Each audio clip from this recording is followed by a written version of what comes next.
বিসমিল্লাহির রহমানির রহিম।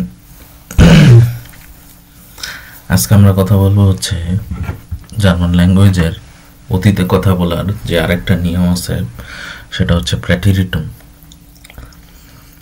প্র্যাটিরিটুম সহজ ভাষায় বলতে গেলে তেমন কিছুই না, শুধুমাত্র হচ্ছে ভার্বটাকে যদি আমরা প্রেজেন্স থেকে চেঞ্জ করে পাস্টের ফর্মে করে দেই, কনজুগেশন করে, সেটাই হচ্ছে প্র্যাটিরিটুম হয়ে যায়। এখন প্রশ্ন আসতে পারে যে আসলে তাইলে অতীতের কথা বলার জন্য তো আরেকটা নিয়ম আছে, পারফেক্ট বলে যেটা সেকেন্ড পজিশনে হাবেন অথবা জাইন বসে আর একদম সেন্টেন্সের শেষে গিয়ে পার্টিসিপ সোয়াই বসে। তাহলে কখন কোনটা ব্যবহার করব? সাধারণত প্র্যাটিরিটুমটা ব্যবহার হয় অতীতের কথা বলার ক্ষেত্রে, ব্যবহার হয় ধরেন একাডেমিক কথাবার্তা লেখার ক্ষেত্রে, বই, হ্যাঁ, তারপর হচ্ছে নিউজ পেপারে, এগুলিতে সাধারণত প্র্যাটিরিটুম লেখা হয়। আর এছাড়াও দেখা গেছে A1, A2, B1 লেভেলে খুব সামান্য এটার ব্যবহার আছে, অত একটা ব্যবহার মানে করা হয় না বা করে না, কেননা এটা একটু উপরের লেভেলের। B2 থেকে বলতে পারেন যে আপনি করতে পারেন, B1ও করতে পারবেন, তবে যদি আপনি পারেন আপনি করেন, এতে কোনো সমস্যা নাই। কেউ যদি পারফেক্টের জায়গায় যদি প্র্যাটিরিটুম লেখে তাহলে সেন্টেন্স যে ভুল হবে বিষয়টা এমন না, সেন্টেন্স তার সঠিক হবে।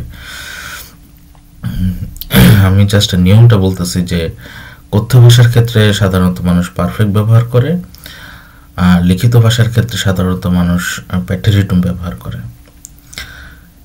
B1 লেভেল থেকে আসলে প্র্যাটিরিটুম আপনি যে কোনো লেভেলে ইউজ করতে পারবেন, কিন্তু যেহেতু স্টুডেন্টরা জানার ক্ষেত্রে বা অনেকেই হচ্ছে তার জানার জায়গাটা কম থাকে, তখন হচ্ছে প্র্যাটিরিটুমটা একটা সময় শিখতে B1 লেভেলে বা A2 লেভেল থেকে শেখা শুরু করার জন্য ইউজটা আসলে ওরকম একটা হয় না, যে কেউ যে কোনো সময় ইউজ করতে পারে।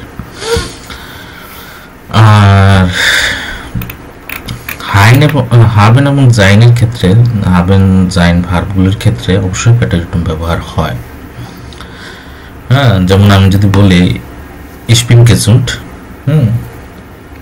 অথবা এটা বলি যে আমি একজন ছাত্র, হ্যাঁ, আমি একজন ছাত্র, এখানে হচ্ছে হয় জাতীয় শব্দ বললাম, আমি একজন ছাত্র, তাহলে হয় জাতীয় শব্দ বললে জাইন ভার্ব হবে। যেহেতু জাইন ভার্বে বর্তমান বলছে যে আমি একজন ছাত্র, তাহলে ইশপিন স্টুডেন্ট। আর যদি বলি আমি ছাত্র ছিলাম, ইশফা স্টুডেন্ট। হ্যাঁ, তার মানে দেখলাম যে আমরা জাইন ভার্বের ক্ষেত্রে আমরা অবশ্যই প্র্যাটিরিটুম ব্যবহার করব, জাইন এবং হাবেন ভার্বের ক্ষেত্রে, এবং মডেল ভার্বের ক্ষেত্রেও আমরা প্র্যাটিরিটুম ব্যবহার করব। হ্যাঁ, যেটা আমরা প্রেজেন্সে বলি, হ্যাঁ, ওটা যখন অতীতের কথা বলবো, জাইন হাবেন দিয়ে যে ভার্বগুলি হবে এগুলি আমরা প্র্যাটিরিটুম ব্যবহার করব। মডেল ভার্বের ক্ষেত্রে প্র্যাটিরিটুম ব্যবহার করব। এখানে আমি নিয়ম লিখে দিছি, এখানে কিছু আমি ভিডার হোলেন করছি, মানে রিপিট করছি প্র্যাকটিসের জন্য, আপনারা দেখবেন। আর এই ভিডিও দেখার আগে অবশ্যই আগের ভিডিওগুলি দেখতে হবে।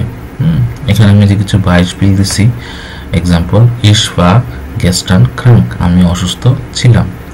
হ্যাঁ হাটে খাইন গেল, তার কোনো টাকা ছিল না।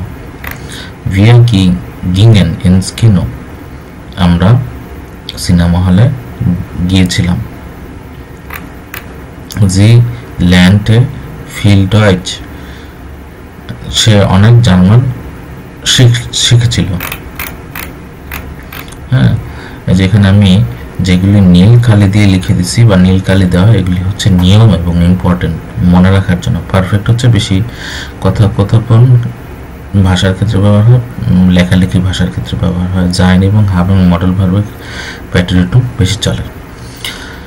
আশা করি আপনারা এটা বুঝতে পারছেন নিয়মটা, এবং এটা প্র্যাকটিস করবেন, যে গুণগুলি করবেন করে যদি কমেন্ট সেকশনে যদি আপনাদের কোনো প্রশ্ন থাকে অবশ্যই প্রশ্নটা করবেন।